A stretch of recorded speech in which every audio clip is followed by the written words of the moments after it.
अध्यक्ष महोदय, मैं आपका धन्यवाद देना चाहता हूं कि इस महत्वपूर्ण विषय पे मुझे बोलने का मौका दे रहे हैं। मैं अपने साथी माननीय सदस्य गौरव गोगोई जी के से सहमत हूं। बहुत सारे महत्वपूर्ण उन्होंने बिंदु उठाए और अध्यक्ष महोदय,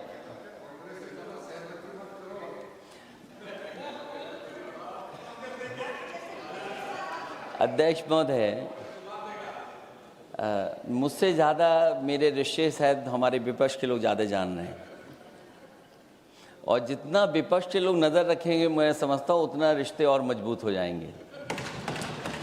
अध्यक्ष महोदय, मैं आंदोलन को बहुत दूर से देख रहा था और उस आंदोलन में जो जीत के बाद नारा लगा, एक नारा लगा अध्यक्ष महोदय, सरकार के खिलाफ नारा लगा कि सरकार को ये अहंकार था कि सरकार झुकती नहीं है, लेकिन उन्हीं नई पीढ़ी के लोगों ने ये वो नारा दिया कि झुकाने वाला चाहिए, सरकार भी झुकती है और सरकारों को झुकाना भी नौजवानों को आता है। सरकार झुकी और स्वीकार किया उन्होंने। जो करोड़ों नौजवान जो मांग कर रहे थे कि सबसे पहले जो मंत्री जी हैं वो इस्तीफा दें, और बिंदु दूसरे अलग हैं जो हम लोगों को जानकारी में मिल रहा है। अध्यक्ष महोदय, सरकार हर विषय पे स्वीकार किया है, लेकिन पता नहीं अध्यक्ष महोदय ये बात समझ में नहीं आ रही है कि सदन में उन आश्वासनों को क्यों नहीं रख रही है सरकार, जो सहमति बनी है। और उसके बाद अध्यक्ष महोदय, हम लोगों ने देखा कि जब मंत्री जी लौटे हैं, मंत्री नहीं रहे, उसके बाद सदन के बाहर उनका स्वागत किया गया। अध्यक्ष महोदय, जो स्वागत हुआ उसके लिए हमें कोई शिकायत नहीं है, लेकिन माननीय सदस्यों को कितनी बड़ी राहत मिली होगी, कितने बड़े संकट से बचाया उन्होंने। एक प्रधान जी को हटा करके प्रधानमंत्री बचा लिया आपने। और ऐसा अध्यक्ष महोदय आंदोलन किसी ने नहीं देखा जिस आंदोलन में नई पीढ़ी के लोग, कम उम्र के लोग निकल करके आ गए और जो नारे दिए गए। ये सरकार पिछले कई वर्षों से नकारात्मक प्रचार पर टिकी हुई थी, नकारात्मक राजनीति करती थी और न जाने कितने हजार करोड़ रुपए खर्च किए होंगे सरकार ने नकारात्मक राजनीति के लिए। लेकिन नई पीढ़ी को मैं बधाई देना चाहता हूं, उनके मनोबल को और उनकी एकता को, और जिस तरीके से उन्होंने प्रचार किया, अंततः सरकार को झुकना पड़ गया। भाजपा वचन नहीं देती, जुमला देती है। तो मुझे उम्मीद है कि सभी युवा नौजवानों का जो मांग की है उन्होंने, उन सभी मांगों को सरकार स्वीकार करेगी। और सरकार ये भी स्वीकार कर लिया होगा कि कोई दल मजाक में बना तो कितनी बड़ा दल बन गया। जो कोई चीज मजाक से शुरू हुई वो कितना सीरियस हो गई, और इतना सीरियस हुई कि हमारी सरकार लोकतांत्रिक हो गई कि जो उनको धरने पे बैठने दिया। सरकार लोकतांत्रिक थी कि उन्हें धरने पर बैठने दिया। हमने वो भी समय देखा है कि जहां पर धरने पर नहीं बैठने दिया, वर्षों वर्ष लोग बैठे रहे धरने पर, उनकी सुनी नहीं गई। इसी दिल्ली को घेरा था किसानों ने, और सरकार को लगा कि चुनाव आ गया तो सरकार ने तीनों काले कानून वापस ले लिए। जब सरकार घबरा जाती है, डर जाती है, तो सरकार स्वीकार कर लेती है। इसीलिए वो नारा मुझे अक्सर याद आता है कि झुकाने वाला चाहिए, सरकार भी झुकती है। जो विषय लाया गया है कि prevention of unlawful means act, सरकार को कम से कम ये बताना चाहिए था कि 2024 में जब ये लेकर के आए थे तो आज 2026 में कैसे पेपर लीक होगा? और केवल गिनती के 1-2 पेपर लीक नहीं हुए हैं। ये ऐसा आंदोलन रहा जिसमें माँ बाप और नई पीढ़ी के लोग सब जुड़ गए। अगर हम ये माने कि 20 लाख बच्चों ने परीक्षा लिखी थी और उनके घर परिवार के सदस्यों को हम इसमें जोड़ दें, दादा दादी, माँ बाप और परिवार का कोई सदस्य, तो 5 लोग प्रभावित थे। और 5 गुना 20, 1 करोड़ लोग नाराज हुए सरकार से। और अक्सर हम पॉलिटिकल लोग हैं, हम लोग जानते हैं जब कभी आंदोलन करते हैं तो कितनी तैयारी करानी पड़ती है, गाड़ियों का इंतजाम, खाने का इंतजाम और इंतजाम। लेकिन ये पहला आंदोलन देखा कि जिसमें माँ बाप भी जुड़ गए और कहा कि जाओ बच्चों आंदोलन करो, हम आपके साथ हैं। ये पहला आंदोलन ऐसा देखने को मिला है। और केवल दिल्ली में नहीं हुआ ये, केवल दिल्ली में नहीं हुआ ये। अगर ये बात गलत है, अगर ये बात अध्यक्ष महोदय गलत लग रही है, तो देश के होम मिनिस्टर साहब को ले आइए, वो सब एक्सप्लेन कर देंगे।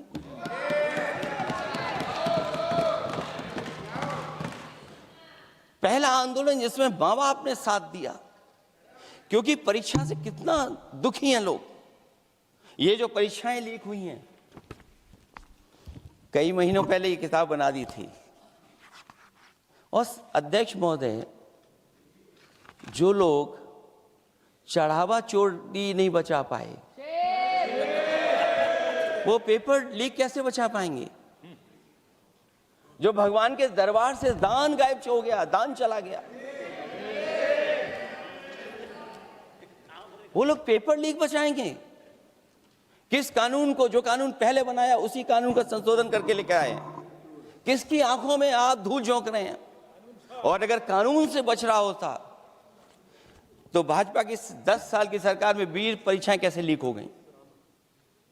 20 परीक्षाएं लीक हुई अध्यक्ष महोदय, जिसमें कोर्ट तक जाना पड़ा, उसके बाद परीक्षा रद्द हुई है। दरोगा भर्ती का पेपर लीक हो गया, जूनियर इंजीनियरिंग के भर्ती का पेपर लीक हो गया, ग्राम विकास पंचायत अधिकारी का पर्चा लीक हो गया, नलकूप चालक भर्ती का, यूपी टीईटी का परीक्षा लीक हुआ। और एक बार नहीं हुआ, 3 बार पेपर लीक हुआ यूपी टेट का। हाई स्कूल बोर्ड का परीक्षा लीक कर दिया, इंटरमीडिएट की बोर्ड की परीक्षा लीक हुई, इंटरमीडिएट का फिर परीक्षा का लीक हुआ, कई बार हुई।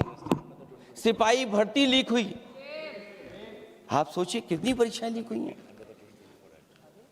और नीट परीक्षा कोई पहली बार लीक नहीं हुई, दोबारा लीक हो गई, कानून बनने के बाद लीक हुई। सहायक प्रोफेसर भर्ती लीक है, लेखपाल भर्ती लीक हुई। यूपी जैसे स्टेट, जो सबसे बड़ा स्टेट है, जहां से प्रधानमंत्री चुन करके आते हैं, वहां तक पेपर लीक हो जा रहा है।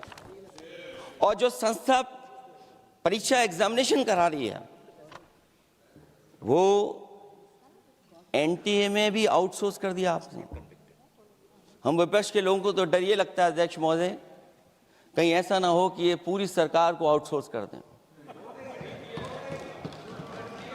आउटसोर्स सरकार है, जो सबसे विश्वसनीय संस्था है, उसमें आउटसोर्स पे आपने कर्मचारियों को रखा हुआ है। किस बात की जवाबदेही है? यही अकाउंटेबिलिटी है आपकी? कहीं अकाउंटेबिलिटी ये तो नहीं है, आप अकाउंटेबिलिटी को ये न कहीं समझ बैठे हों कि अकाउंट को भर दे वो एबिलिटी वाला ही हमें चाहिए। कहीं वो अकाउंटेबिलिटी तो नहीं है? आप बताइए, एनटीए को आउटसोर्स किया हुआ है आपने। जिस संस्था की जिम्मेदारी है महत्वपूर्ण परीक्षा कराने की, उसमें सब आउटसोर्स।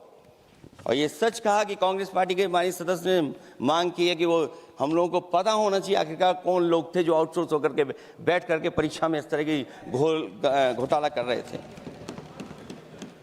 आखिरकार जवाबदेही क्या है, किसकी थी? और फिर केवल नीट की परीक्षा की बात करें और परीक्षाओं की बात करें,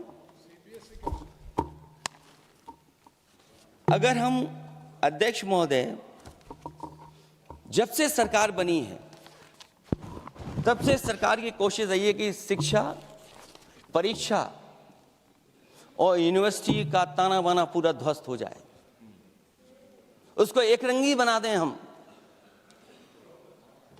उसमें अंडरग्राउंड अनरजिस्टर्ड लोग शामिल हो जाएं। ये पिछले जब से भारतीय जनता पार्टी की सरकार आई है तब से हो रहा है। और फिर शुरुआत कहां से होती है? क्योंकि आप नहीं चाहते कि देश के गरीब लोग पढ़ें लिखें आगे बढ़ें। सरकार ने सबसे पहले हमला किया प्राइमरी स्कूल पर, और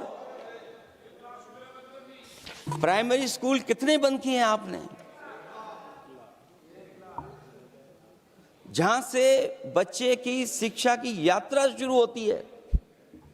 एक गरीब परिवार का बेटा बच्चे कहां से पढ़ करके निकलते हैं? सबसे पहले प्राथमिक शिक्षा सरकारी स्कूलों से पढ़ करके निकलते हैं। हमारे बहुत सारे माननीय सदस्य होंगे, वो उन्हीं प्राथमिक विद्यालयों से पढ़ करके आज इस सदन तक पहुंचे होंगे। आपने सबसे पहले स्कूलों पे हमला किया, और प्राइमरी से लेकर के नौकरी तक पे आपने हमला किया है। युवाओं के भविष्य पर आपने चोट पहुंचाने का काम किया है। और जो प्राइमरी स्कूल जो आपने बंद किए हैं, वो इसीलिए बंद किए हैं आपने कि पिछड़े, दलित और गरीब के वर्ग के परिवारों के बच्चे पढ़ लिख न जाएं। क्योंकि आज भी अगर हम देखते हैं प्राइमरी स्कूल में कौन पढ़ने जा रहा है? सबसे समाज के गरीब परिवार के बच्चे पढ़ करने जा रहे हैं। सबसे पहला हमला आपने वही किया, और इसीलिए किया क्योंकि नींव पर ही अगर हमला होगा तो ये आगे नहीं बढ़ पाएंगे। जो आंकड़े सरकार के बताए गए हैं, 1 लाख से ज्यादा सरकारी प्राइमरी स्कूल बंद कर दिए सरकार ने। और अगर ये बात गलत है तो हमें उम्मीद है सरकार इस पर भी जवाब देगी। और अगर हम आंकड़े निकालें तो जो आंकड़े दिखाई दे रहे हैं, यूपी में सबसे ज्यादा प्राइमरी स्कूल बंद हुए हैं। और ये सरकार के आंकड़े हैं कि 7 लाख से ऊपर विद्यालय थे जो अब 6 लाख रह गए हैं। और यूपी में तो सबसे ज्यादा बंद हुए हैं। उत्तर प्रदेश में 26,386 सरकारी प्राइमरी स्कूल बंद कर दिए सरकार ने। और केवल प्राइमरी स्कूल बंद नहीं किए हैं, नौकरी पे भी हमला किया है। 69,000 शिक्षक भर्ती को लेकर के बड़े पैमाने पर घोटाला किया गया। और घोटाला इतना बड़ा है कि वो सभी कोर्टों में गए हैं और पिछले कई वर्षों से आंदोलन कर रहे हैं। कोई स्थान नहीं बचा अध्यक्ष महोदय जहां पर वो शिक्षक भर्ती के लोग न गए हों। मंत्रियों के यहाँ गए हैं, आंदोलन किया है, हाई कोर्ट गए हैं, सुप्रीम कोर्ट गए हैं।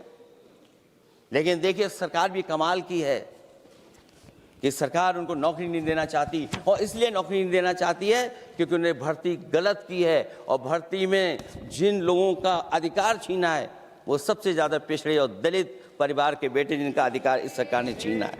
और ये अगर बात नहीं ठीक है तो हमें उम्मीद है कि सरकार इसका भी जवाब देगी। माध्यमिक स्कूलों को भी बंद किया जा रहा है, और बड़े पैमाने पे स्कूल बंद हुए हैं। और जो बोर्ड की परीक्षाएं लीक हुई हैं, पूरे देश में बड़े पैमाने पर बोर्ड परीक्षाओं के पेपर लीक किए गए हैं। अध्यक्ष महोदय, हम जानना चाहते हैं कि आखिरकार 10वीं और 12वीं के पेपर लीक क्यों हो रहे हैं?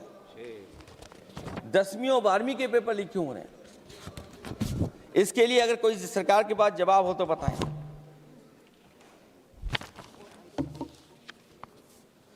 और जो बच्चों ने जान दी है नीट की परीक्षा में, जब परीक्षा का पेपर लीक हो गया है, अध्यक्ष महोदय, मैं अपनी तरफ से, पार्टी की तरफ से और सभी की तरफ से उन्हें श्रद्धांजलि देता हूं। और हमें उम्मीद है कि सरकार उन बच्चों की मांग मानेगी जिन बच्चों ने ये शर्त रखी है कि उनके परिवार के लोगों को 1 करोड़ मुआवजा दिया जाए। जब उच्च शिक्षा में जिस तरीके से भर्ती हो रही है, अध्यक्ष महोदय, जो उच्च शिक्षा की भर्ती है, उसमें जो अपॉइंटमेंट हो रहे हैं उनके बारे में तो क्या चर्चा करें कि जब संस्था पे सबसे ऊपर बैठा व्यक्ति ही अन्याय करेगा तो पूरी संस्था में अन्याय होगा। जब से ये सरकार आई है, जो बड़ी बड़ी संस्थाएं हैं, उन सब संस्थाओं में एक रंगी लोगों को बैठा करके उन संस्थाओं को ध्वस्त करने का काम कर रहे हैं, और न केवल उन संस्थाओं को खराब कर रहे हैं बल्कि अध्यक्ष महोदय, उत्तर प्रदेश में एक स्वतंत्र सेनानी, उनके नाम पर यूनिवर्सिटी बनी, मौलाना जौहर यूनिवर्सिटी। यूनिवर्सिटी बनकर के तैयार हो गई। इन्होंने कोई सरकारी यूनिवर्सिटी नहीं बनाई, और अगर कोई प्राइवेट यूनिवर्सिटी बन भी गई है तो उसको भी हथौड़ा लेकर के तोड़ने की तैयारी कर रहे हैं ये लोग। ये नफरत की राजनीति कहां लेकर के पहुंचा देगी। और जब से बीजेपी की सरकार आई है तब से नफरत की राजनीति और दूसरे लोगों के साथ किस तरह का व्यवहार हो रहा है, उन्हें कहीं भी न्याय तक नहीं दिला पाई सरकार। और जब नौकरी की बात आ जाए तो अध्यक्ष महोदय, अग्निवीर भर्ती में भी जो हर साल में कितनी भर्ती होती थी, कभी 80,000 भर्ती हुआ करती थी, अब भर्ती केवल 10,000 हो पा रही है। आखिरकार अध्यक्ष महोदय, सरकार नौजवानों की पढ़ाई और नौकरी पे हमला क्यों कर रही है, और नौकरी पे हमला क्यों हो रहा है?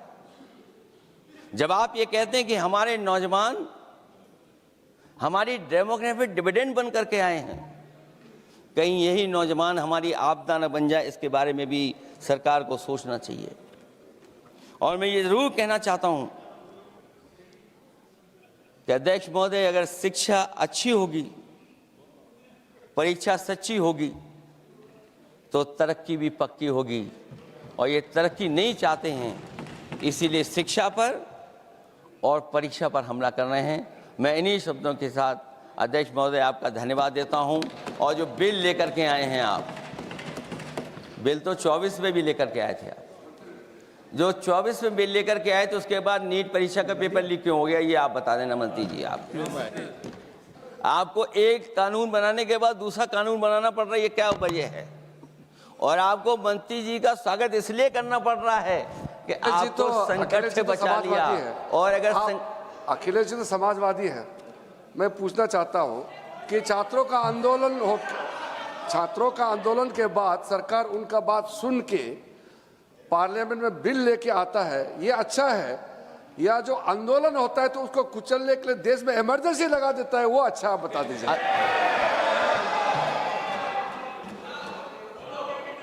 अध्यक्ष